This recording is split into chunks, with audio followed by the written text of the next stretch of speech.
Hey kids, do you like video games with X-Files star David Duchovny? Do you like PlayStation 2 era cel-shaded first-person shooters? Do you like games based on 1980s French comic books? Do you like hitting bad guys with folding chairs? Well, have we got the game for you. It's 13. 13 begins with the assassination of William Sheridan, a Robert F. Kennedy analog, although this guy actually is the president, not just a nominee. And who was the shooter? Well, supposedly the player character, although he has amnesia. Sure, it's Jason Bourne. It's every amnesiac hero. Heck, even the guy who wrote the comic book this is based on, Jean Van Ham, said he borrowed heavily from Robert Ludlum's Bourne Identity books. As the game is based on a comic book of the same name, the game chooses to go hog wild with its comic aesthetic. 13 adopts a cel-shaded graphical style similar to The Legend of Zelda: The Wind Waker, also released in 2003. Compared to the quote-unquote realistically rendered graphics of the PlayStation 2 era, 13 looks pretty good. Its visuals are very eye-popping and distinctive, and although the character models are pretty chunky and their movements are pretty robotic by today's standards, they still look okay. The cutscenes jump out of comic book. Hey, this is based on a comic book! But the comic panels also functionally allow you as the player to see something happening in a magic location without breaking away from the action or going to a cutscene. You can keep walking around while keeping Get rid of these clowns. I'll brief Jones. Bad guys attacking in a different room. Though not a comic book, the TV series 24 also used this mechanic to show multiple scenes occurring at the same time. The comic book motif also allows the game to display objectives and key items without just making them glowing objects, which is a very gamey convention. Here, stuff like enemies and hard-to-see places or places to use your keycard are displayed as comic book panels you should focus on. Also, particularly proud of how displayed pop, pop, pop. Many environmental objects can also be picked up and used as weapons. I personally like using chairs to subdue enemies. 13 can also take hostages and use them. Don't hurt me!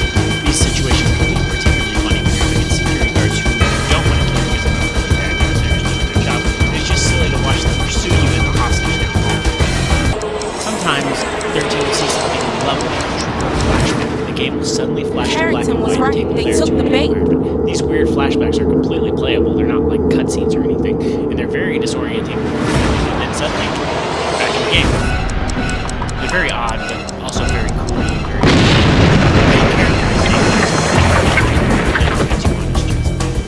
Just happy he didn't have any other tattoos on his chest, because what would you have called him then? David Duchovny, star of The X-Files, plays the main character. Yep, that's right. David Duchovny plays a character at the center of a worldwide conspiracy. That may be a little on the nose as far as casting goes, but it fits. David Duchovny is really good at delivering goofy lines to piece together conspiracies. Hey. Don't move. I'll get you out of those cuffs. Great to see you again, Steve. Listen, Mongoose has found you. Meet me on the roof.